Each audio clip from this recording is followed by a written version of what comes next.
bonus. We want you to save a life and give you joy. Yeah, we have another life like this. We must save a life. Please come on. We go, everybody, we go to save a life. Bonus, nous avons besoin de toi et donner le sourire. Bonus.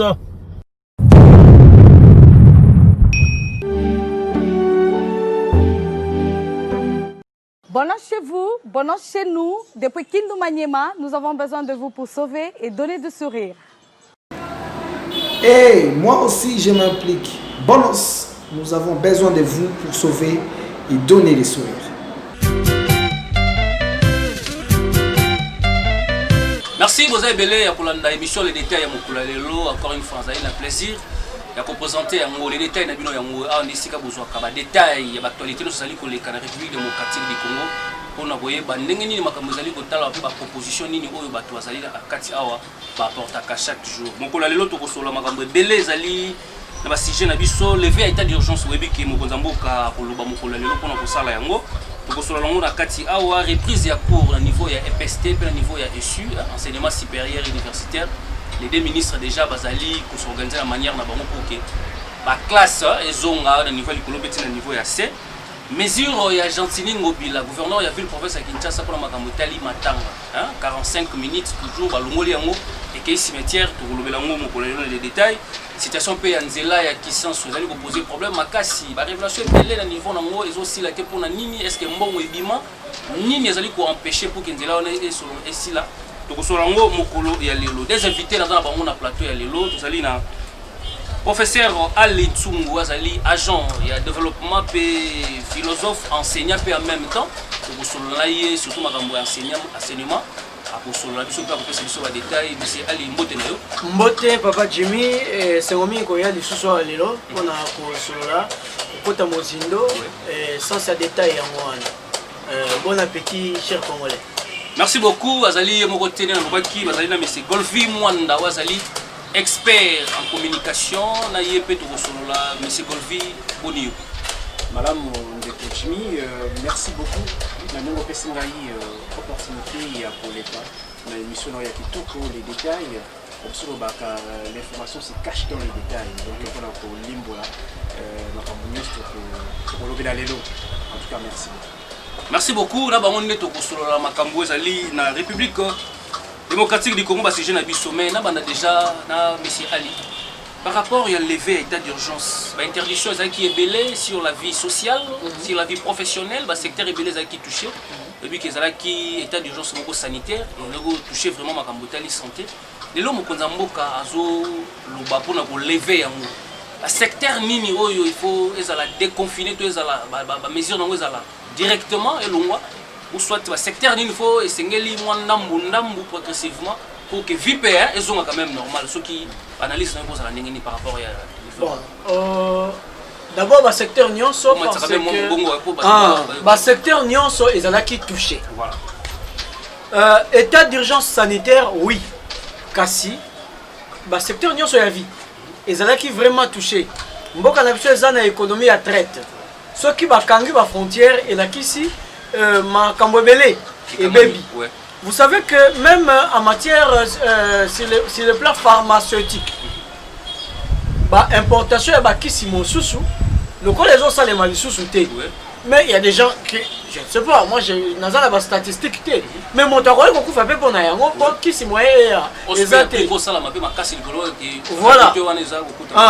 Et quand même au moni levé à état d'urgence sanitaire oyo et depuis ce péto megana nous lutter contre moi ma méfiance autre comme qui n'a mais en fait tout au départ Nazan et Sengwawe baké état d'urgence c'est ça levé pourvu que Efongola porte la permissivité c'est-à-dire moto à comment na capacité à kokanisa ke lokola ba pesi ngai feu vert na kumba moto kanene motema na ngai elingi code de la route pe ezali feu vert ezali mais code de la route pe ezali c'est-à-dire Covid-19 à ça la politique était Covid-19 a yebi ba liberté na bisoté c'est-à-dire toye ba ke maladie yango ezakaka interdiction eza levé.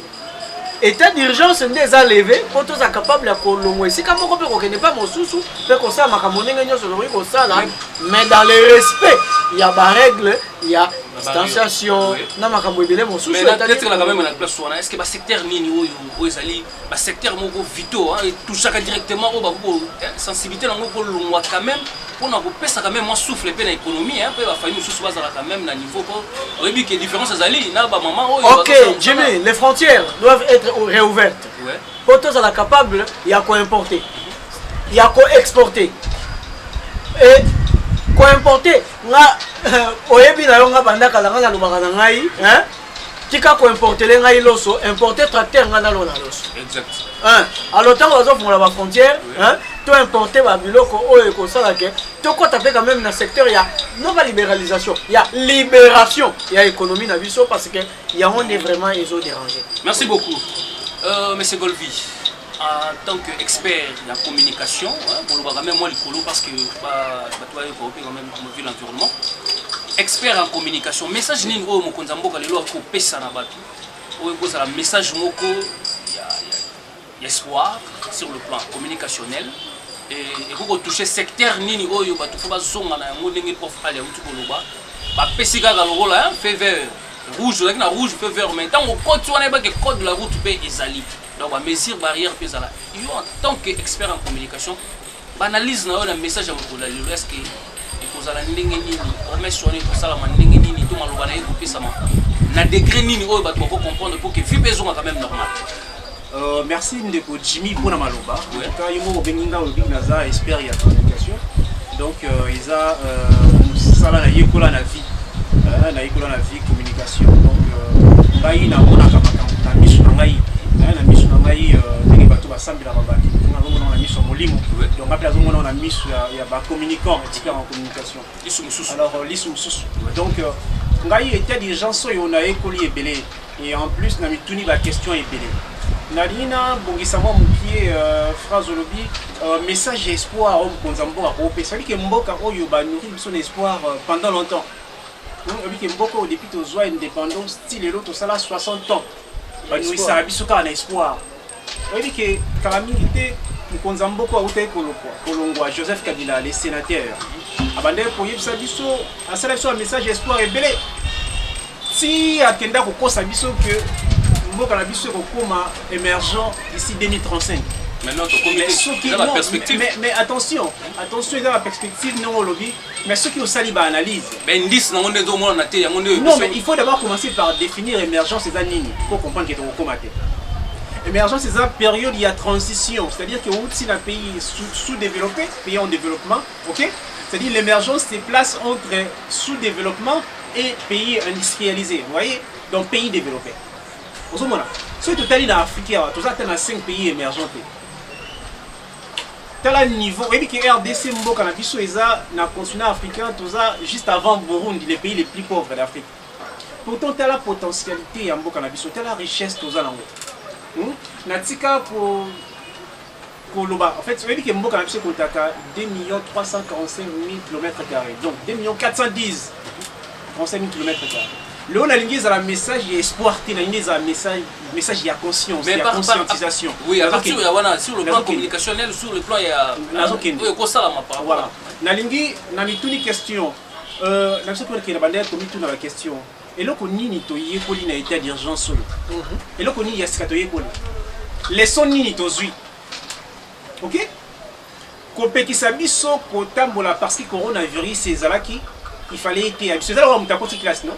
Tant on côté classe OK classe tant on il faut un bagage. On demande eloko moko yekoli na ta classe. Tala lelo yo. Le port il y a bakashne pour ba singa biso to lata pour se préserver contre la Covid-19. Tala ni comme banalisé. Tala lelo la mituka. Même c'est biso to zala 2 ceux qui 3 tala lelo ba chauffeur. On se comprend. Ba chauffeur ba kinda zandu na tongo ba le matu 4 5. OK? Avec la complicité de la population. On se comprend. Banalisation de la psychose. Tala ningi ba tongo ba ibsa biso ki Covid-19 na Kinshasa ndé biso so banaye ko banga. mutu nyonso akomi na ndako na ye mwa atie savon pembeni mwa mai pembeni savon liquide etekamaki tellement que etekamaki tellement te bande esuki omonana te. Alors problème nange eza naboyi ezala message ya espoir tolembi ba espoir ezala message ya conscientisation oyebi développement mboko oyo ekoleka par la conscientisation ya l'homme congolais. Alors problème eza de la psychose à la banalisation. Okay? Et là, ça le mieux avec la communication, dissonance cognitive. Dissonance cognitive, il y a des problèmes. On va expliquer mon maman, ma tembele, la biso, maman, la biso, on a posé les détails. Expliquer mon maman parce que je suis directement parce qu'il y a une question sous on appelle ça avant qu'il y a les capables. À l'objet latin? Non, à l'objet français. Mais ouais, français, moi, ma casse. Ah, il peut se rendre dans les détails. Dissonance cognitive, il y a une oui, question, il a mêlé cigarette, la cigarette fumée, c'est préjudiciable à la santé. Cigarette, c'est bien pour la santé. Mais la zone mélange au caca. Vous comprenez? La zone mélange au caca. Tu te dis, bon, voisin n'a pas la cigarette pendant 20 ans pour fâter. Est-ce qu'un garçon a mêlé on a coupé? Et c'est le comment les cas pour la Covid-19. La zone mélange au caca, on a caché, on a Covid. On a caché. Vous comprenez? Oh, Mukonzi Mboka. Bakonzi Mboka, autorité sanitaire. Déjà, il fallait veiller sur Yango. On a la ligne boy. Tant Mukonzi Mboka on fait ça message de lui, ça un message il y a conscientisation accompagné de la sanction. Regardez par exemple, même les pays où va déconfiner qui lobby.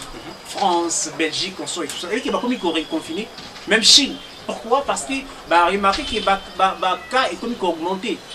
OK? Cas économique augmenté. La ligne Mukonzi Mboka le message n'est pas un message de conscientisation. Oui. N'a y a pas parole baké. Tout ça pour lever il faut préserver mesures aux barrières, aux gestes barrières. Il faut cache port à cache n'est obligatoire. Mais dans ce sens-là, Jimmy. À partir du niveau de tout ça, il y a lever l'état d'urgence. Est-ce que le gouvernement congolais a coquille qu'au salaté kosunga pour la plateforme ça met belé la structure ça met belé la crise la comité de crise pour la Covid-19 gouvernement congolais a pris ça la tête après que l'état d'urgence kosunga lokola ba entrepreneur congolais oyo ba sala kapi ba makambo na bango pour que bazongisa makambo oyo ezalaki même si kozonga ndenge bazabanda kité te bakangaki yango mais et puis ça quand même espoir na pese exemple par exemple na pese exemple moko moi pratique baba bandeko ba terrasse oyo ezalaki ba biloko minene okotsa misu ba mbongo pe ba terrasse misu pe kotsa ka ba mbongo ebele basali ba 3 mois 4 mois bazaki ya kokanga activité ezalaki te mais bazo ko futa ba loyer na niveau wana est-ce que gouvernement congolais ko réfléchir ndenge ni to ko sombola ndenge ni pour que bazongisa quand même ba secteur wana poza ba mbongo pe quand même Jimmy ouais na ko répondre yo na noir blanc té réponse à solo faisant la arc-en-ciel c'est-à-dire quoi comment ça ce qui dans le but té oh philosophe Ali Alingarabi sauté pour moi cette couleur la couleur ce qui dans le but oui ah mais finalement il a tiki tous on a besoin d'aller de la bosso té il faut qu'on nuancer il faut qu'on me qu'on expliquer nuance où tu vois ndeko Golvi a utoloba l'étendue a poussé congolais à banaliser Covid-19. Et puis que les gens va faire baba. Toko banaliser Covid-19 kaka na baba wana. C'est avec ma mesure hein, auto ko longa oui mais papa na bar tokenda ko sala ni. Tokenda ko melati. Tokenda ko komela kaka. Mais non. Et puis que so continue na bar pendule les alakate. Ah oui, hein. Mais il y a les beaux repères là.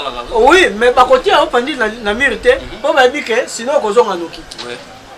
Pour nani bazana posa omela obina okotsa mbongo o dérégler comportement na yo yo ko dérégler comportement na yo o komi ko sala makambo peut-être coronavirus hein voilà alors na pekisi ba fongola baba wana te mais ce que moi je veux ce que moi je souhaite ce que je propose parce que na cause la alarmiste était ngai na kozala hein moto azoko proposer ba encadrer makambo nyonso mais na niveau ba secteur la secteur notre entrepreneur na secteur ya ba entrepreneur bo fongoli bar na yeza kana capacité à combien de tables ba inspecteur il faut bazala mais bata police yango bakanga ba mibale na kwa na butu na molili est-ce que na moi il peut ba ko le garantir na ba arrêter ba vérifier ce qui entre bakiti mibale ne fils kata 1m20 ezali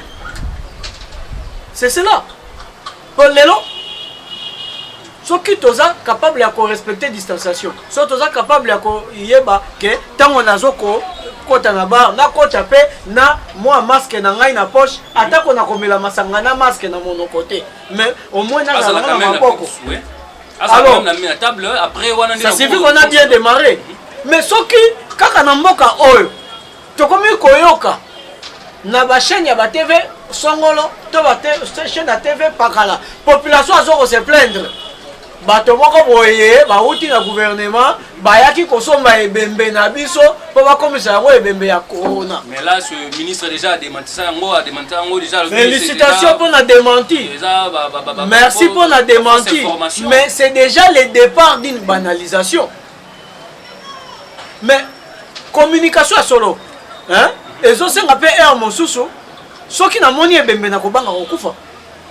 Et là, c'est pas l'acception de la corona, mais que l'on nous montre l'ambiance de la douleur qu'apporte le corona. Pour nous, nous sommes qui gel, qui s'y est belé pour la corona. C'est parce que tout le monde qui n'a pas chaînes étrangères rebellées. Hein, n'est-ce pas Yinda. Tu le dis, et bangi, ça range que soit Kabo. On a ma proposition toujours. Si tu c'est ça la communication éloquente, hein? Pour la population aïba qu'on se prendre en charge malade et KIT état d'urgence hein et KI kasi malade et KIT alors l'état congolais a la conséquence par exemple politique secteur politique hein secteur politique j'étais par là parce que quand même ba marche où to ça les mawana et ça ba marche oyo hein ils ont violé les règles de distanciation et respect sanitaire contre le coronavirus. Qu'est-ce que le gouvernement a fait pour dissuader la marche? Parce que le ministre de l'Intérieur était déjà au courant que les kimangistes avaient désavoué. Désavoué qui déjà ressent Malonda. Le gouvernement a ça qui nini. Est-ce que Agera qui voit des ondes hein, pour décourager la marche? Très bien. Donc, ils ont mis en danger de la vie d'autrui et de la part du gouvernement. Et de la part, il y a les leaders, il y a l'opposition, même il y a de la part, il y a beaucoup cash FCC, va déranger l'autorité chef de l'État, Motonabango, eh bien, ça atteinte à la sûreté de l'État. Combien de contaminations massives tu risques déjà? Très bien. Déjà, à partir, il y a. Vous comprendre l'émission des détails. Donc, tobeta masolo ndenge ezali kolekela ndenge ezali kokendele bani tout même c'est golfi par rapport ya économie ya mboka na biso lelo bakolongola état d'urgence lobby vie kozonga normal sur le plan économique babanda wapi to makanise ko zala nini 3 minutes seulement pour te changer thème to kota makamusu. En tout cas, merci Ndeko Jimmy pour na motuna na yo. En tout cas, nazomona pertinence na ba question na yo. Parce que économie ndé, c'est ça là qui to vivre. Une question na répondre à yo par une phrase. Ouais. Babanda kufula la frontière. Malheureusement pour nous, tu vivons en importation. Mboka na biso tu exportera té. Soit tu exporter l'eau, moi tu exportera des minéraux. À part minéraux, tu lia minéraux té. Cacao et kufa. Nyonso etikali to importer. Caoutchouc. Voilà, donc c'est le na okamusa oyebi ke depuis bakangi frontière ya Angola na Congo ou bien frontière ya bona banano ya Angola na RDC tango lufu lo réseau ya susté omoni na Kinshasa blo emati tango bakangi frontière na biso na Congo Brazzaville babilambe mati vous comprenez c'est-à-dire que biso le droit de vivre en importation vous comprenez ba fungola nde ba frontière mais philosophe rwandais koloba wa maladie qui était maladie ezali hein wana nazo ko benga ba kino nyonso na ba population congolaise nyonso bayibaki coronavirus c'est ça invention té coronavirus c'est ça té ndenge tozoka ba kusu bazo ba ono eza maladie ya bato mbongo té coronavirus c'est ça virus pas des oka ezomoma eza na Kinshasa au jour d'aujourd'hui taux ya contamination eza élevé. même à tel on a aussi un la frontière.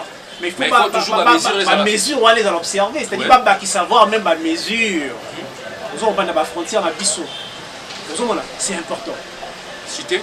Alors, pour l'Angaï, et ça, madame, on va faire l'importation, la frontière. La frontière, c'est ça là qui est to kotisa.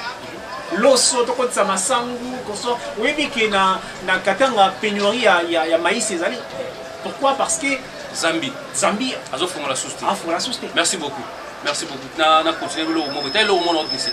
Mais na réfléchir peut quand même le rôle congolais, hein, parce que au-delà d'être journaliste, tout ça peut congolais, ou nous comprendre que ma camudenge peut doit apporter quelque chose. T'as la République démocratique du Congo avec étendu au dosan ya monene pays local la Zambie a cause autonomie ya kopesa biso masango alors que toki kolona plus que Zambie to laisser même Afrique to laisser ba pays limitrophes et belé to tikala ka espion na Sierra Musée Laurent Désiré Kabila batindeli biso madeso Zimbabwe batindeli biso biloko alors que na niveau ba kiso loso ya Ghana voilà na babukanga lonzo wana ba faire mon na so ba go makasi et ça la que loko moko moi je propose que ne ba ko fongola pe boye atinde la biso pe ba matériel oyo ko permettre biso même na niveau kaka awa ba mbankana ba sale pe ba bilanga moko ya malamu et permettre biso pe tozala quand même na autosuffisance moko ya ba loso ba fufu et ça la quand même bien tous le deuxième thème déjà à l'émission de M. Moukwale. Le reprise de Yakou, tu as dit M.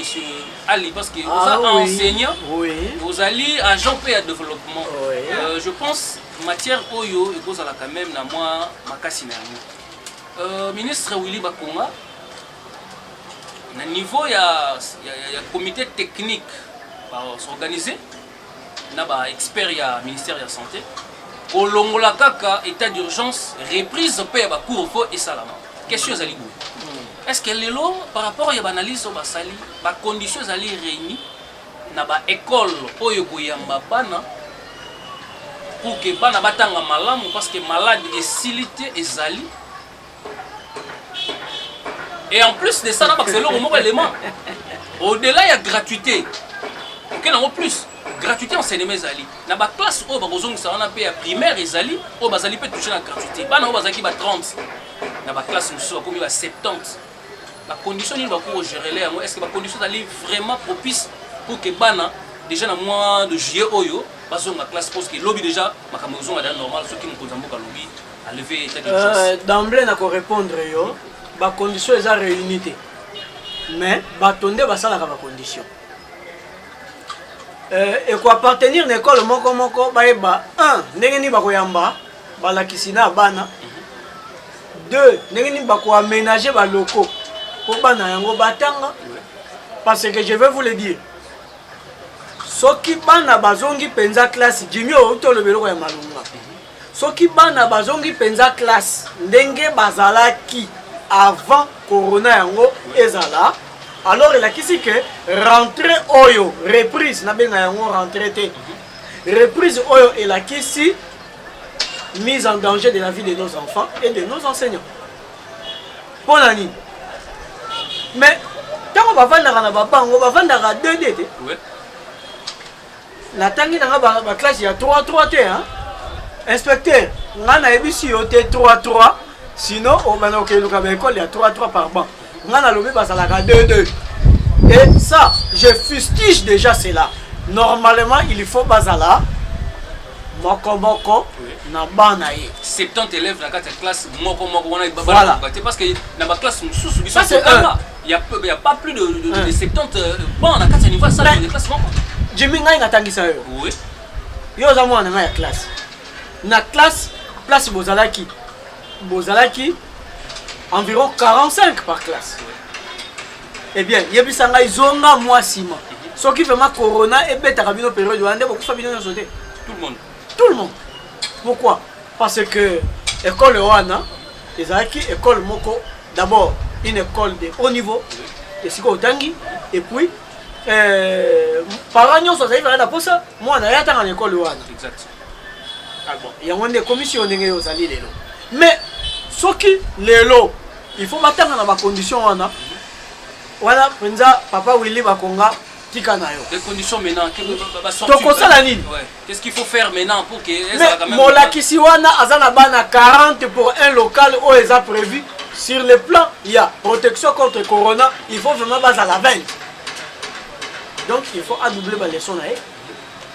Est-ce que yo, papa ministre, au prévoir yango que à cause de la parfois obligé à faire sa cours la même leçon à la moitié de ses élèves pour reprendre cette même leçon à une autre moitié. Est-ce qu'on prévoit yango pour yo nazomo na lokola zo même biso na un mois examen d'état alors qu'en réalité tout ça qui environ 60 à 65%. Mais monsieur Ali, na tika na dossier wana kaka avant de faire ça monsieur Golvi Malouba. Prévention on les sur le plan il y a malade coronavirus et ali. Maintenant batu oyo il faut batangisa balakisi.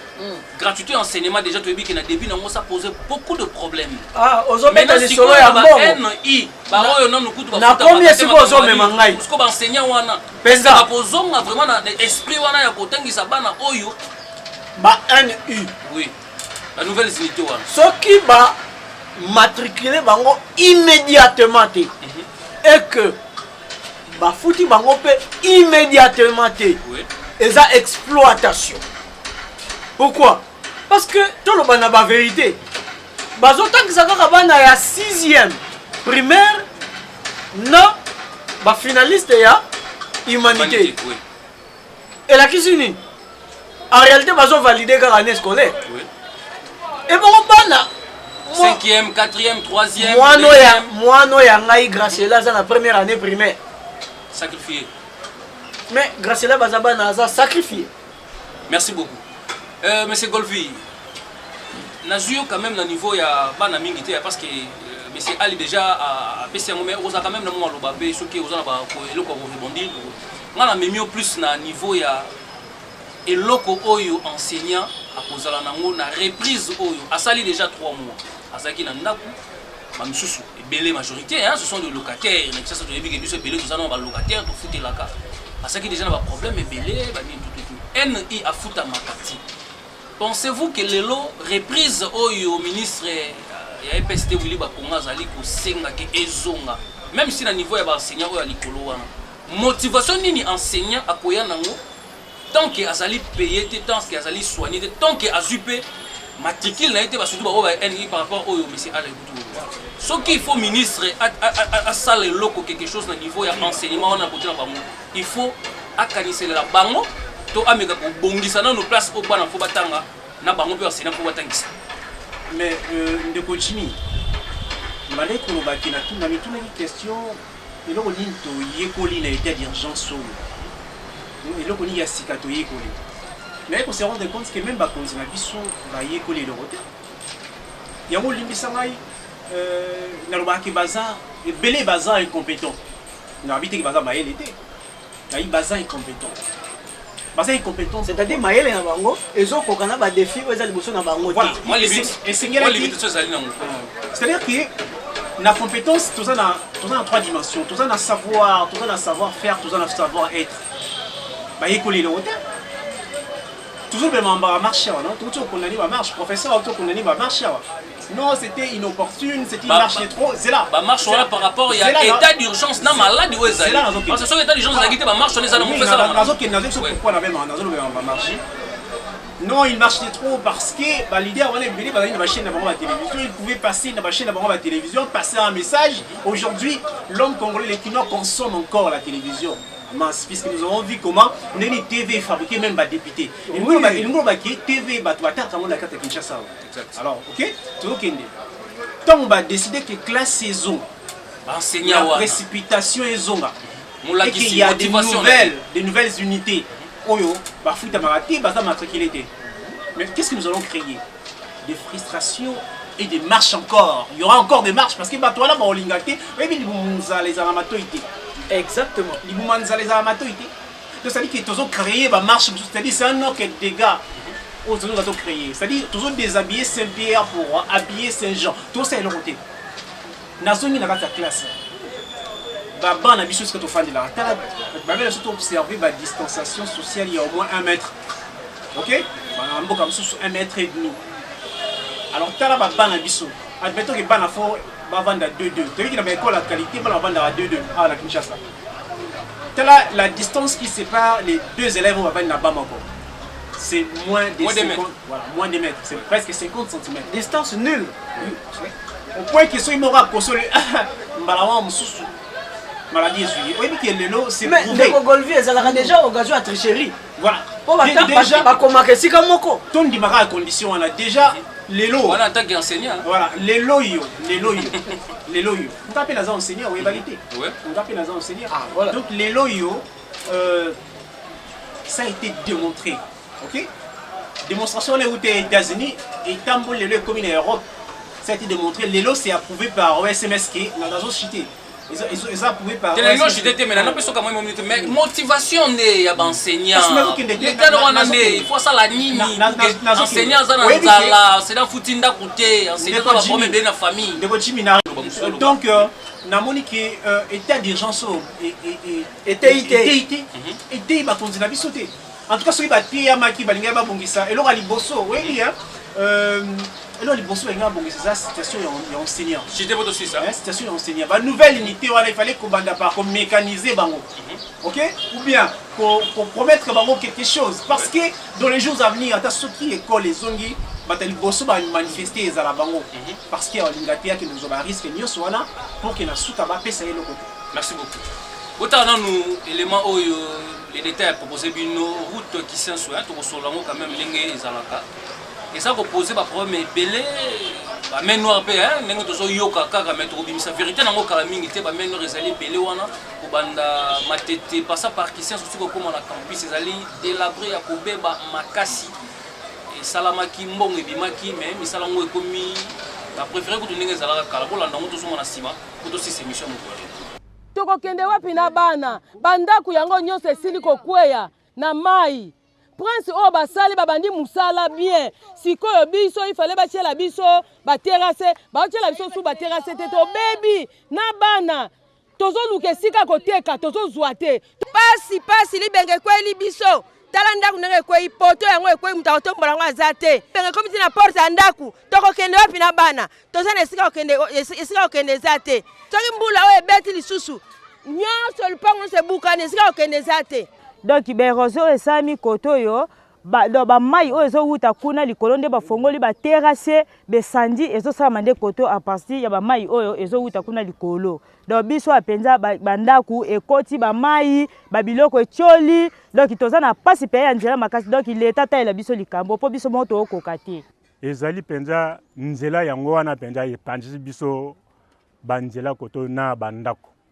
ntango nzela wana ezalaka te tozalaka mwa libre na partir basali nzela wana bandako nyonso ebandi kobukana mais susi na biso eza nini mbula eza nzambe moto asala yango soki mbula ememaka mbongo ememaka makambo ebelebele ya bien nde leta awelela yango ekoma ya ye mais lokola mbula azobebisa leta kuna azowangana sikoyo biso tokosuka boni.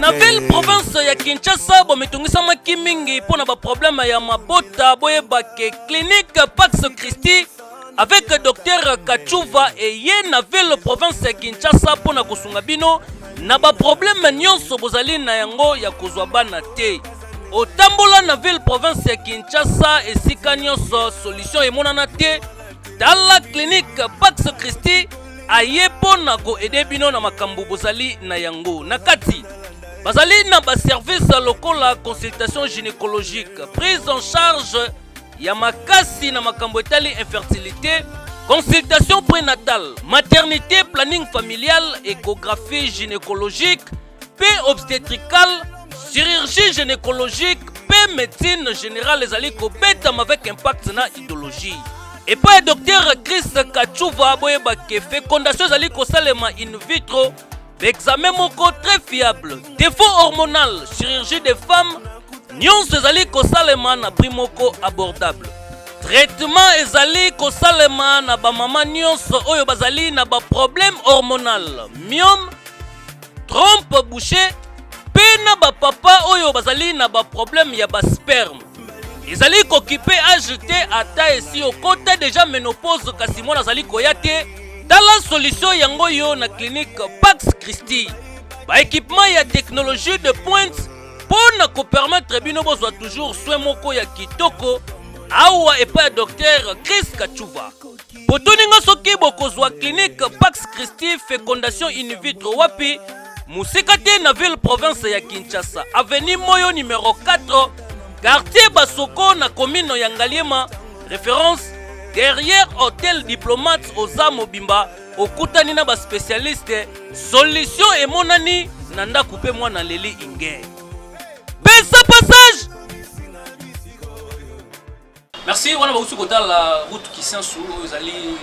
En tout cas, vous pouvez makasi et baby sous ndenge zalaka putu. Population ayo ko lobake bazonga la ba ndenge zalaka kala. Mais juste wana na kopé ça maloba. 2 minutes, 3 minutes seulement au chute directement par rapport à Yanzela qui s'en sous. Mais il y a aussi un cimetière au niveau qui s'en sous. Je pense que vous avez en matière pour tout nous avons. Oui, allons-y. Ce qui est ça la même moi analyse au chute par rapport à Yanzela wana. Nini ezo bloqué le lot. Kinzela qui s'en sous ali projet moko ya malamu mais ezo silaté. Pourquoi? Naza originaire ya Kisenso. Oui. Eza commune na ngai. Naza enseignant kuna et nazala qui même provincial. Il y a commune wana. On a malheureux hein. Candidat malheureux té. Et je préfère Nazala candidat malheureux que député corrompu. Merci beaucoup. Parce que il y a un plutôt le paix quand même. Tu dans le langue comme ça parce que c'est l'émission par rapport à Nzela. Nzela yango wana. Tozala ki na biso bien. Baye ba paroli Nzela ba bandi ko sala ba terrasser bakati telelo d'année en année balobeli bazolobelo côté. Nayebi ke lelo toza na situation moko boye eza particulière na Kisenso. Ba voter moto azala député national et provincial à la fois et le qu'on appelle côté Seni bon maintenant nous kotala yango ba compétence ezozanga na mboka te poto mona ba cumular ya niveau wana bolimbisa biso Seni botalelo ko wana. Merci beaucoup, plaisir zaki yanga ya koyeba ki ozaki vraiment ebeli pour otala les détails mo lelo biamba ki Messi Golvi. Moi nazali expert ya communication pe Messi Alinsungo azali agent ya développement. Tokutana bino mokolo ya lobby pour na le même plaisir ka ndenge ezalaka. Bye.